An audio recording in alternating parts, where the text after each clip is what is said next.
funciona a operação de empréstimo colateralizado para pagar menos impostos sobre o ganho de capital? Vem comigo. Essa é, sem dúvida, uma das poucas estratégias que sobrevivem à MP 1303 para fins de impostos a partir de 2026. Que, se aprovada, a gente já sabe que muda completamente as regras do jogo. Então já salva isso e compartilha com aquele amigo teu que tu sabe que precisa. E antes de eu entrar nesse assunto, se tu não for inscrito aqui no canal, já te inscreve aqui, já toca a sinetinha aqui das notificações para receber atualizações importantíssimas sobre tributação de criptomoedas e aproveita e nos segue em todas as redes sociais. Bora lá entender sobre colateralização. E a gente vai ver aqui uma estratégia utilizada por diversos milionários do setor que adiam ou ainda evita o pagamento de impostos utilizando de empréstimos em DeFi. Empréstimos tradicionais em países como o nosso não vale a pena, em razão dos juros altos. E aí que entram as finanças descentralizadas com juros menores e que possibilitam a gente fazer esse tipo de operação.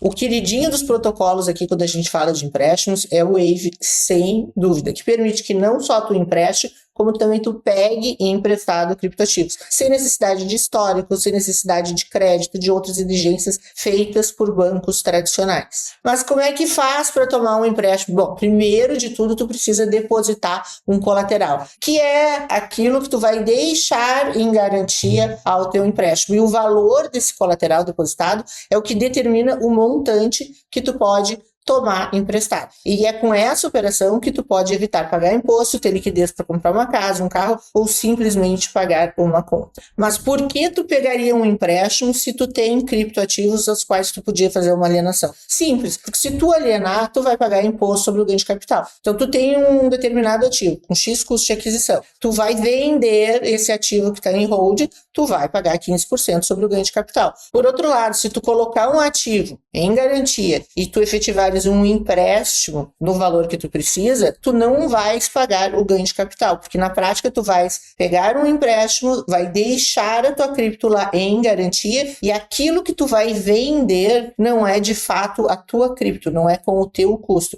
Tu vais fazer uma venda calçada nas moedas, aquelas as quais tu tomou o emprestado, ao custo de aquisição do momento do empréstimo. Compreenderam? Ah, mas Ana, ao vender aquilo que eu peguei de empréstimo, eu não vou estar pegando um ativo e alienando e, portanto, também tendo que pagar imposto? Não, porque tu aliena um ativo cujo custo de aquisição é aquele que tu tomou de empréstimo. Então, tu tem que verificar o que aí? A diferença do custo de aquisição e o valor de alienação. Qual é o custo de aquisição? Aquele valor que tu tomou emprestado. Qual é o valor da alienação? O valor da alienação é do momento que tu for vender o ativo. Se tiver um ganho de capital, qual vai ser o valor da alienação? Menos o custo de aquisição, que foi o custo dos ativos emprestados. Portanto, ao converter prontamente as criptomoedas recebidas no empréstimo, tu não vai ter ganho de capital na operação, ou se houver, será mínimo, refletindo apenas a variação positiva do momento em que tu pegou até o momento que tu alienou, o que é muito diferente de quando tu vende teu ativo, que já está mais valorizado lá em relação àquele teu custo anterior, resultando aí um ganho tributável maior e, portanto,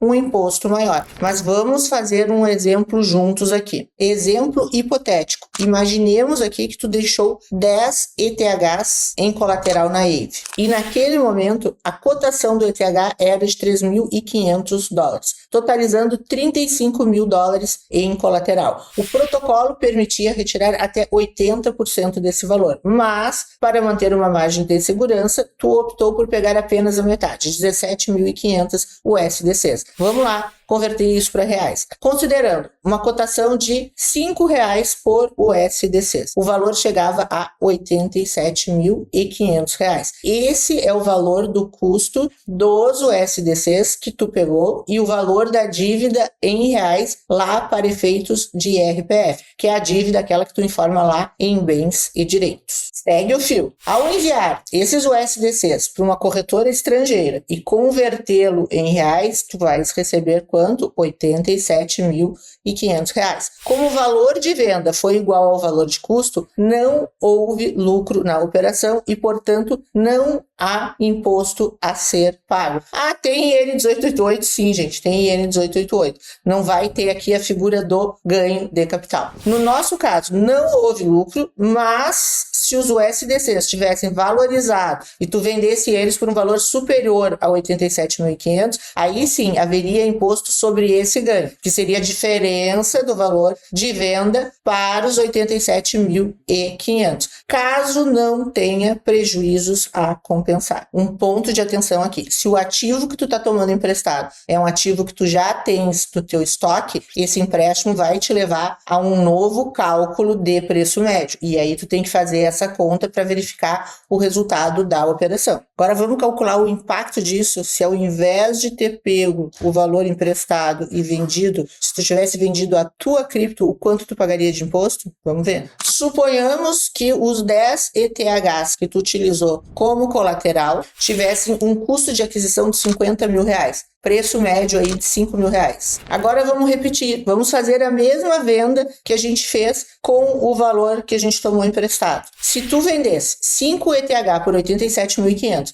que é exatamente o mesmo montante que a gente vendeu tomando emprestado, ok? Considerando a cotação daquele momento. O ganho de capital, nesse caso, seria de R$62.500, que é os 87.500, menos os 25.000, que é 50% do custo, porque a gente só está vendendo 50% dos ativos. Estamos vendendo o equivalente a 5 ETHs. Então, tu pagaria 15% de imposto sobre o ganho de capital, R$9.375 de imposto a pagar. Veja que isso aqui é uma estratégia que te permite capitalizar aquilo que tu tem em hold, não vendendo, não tributando aquele ganho de capital, permitindo que tu tenha liquidez prática e imediata sem realizar ganhos de capital. Com isso, o que tu faz? Tu não precisa vender, adia o pagamento, adia o evento de tributação sobre o ganho de capital. Lembrando que a duração dos empréstimos ela não é fixa e as flutuações são significativas no valor do colateral.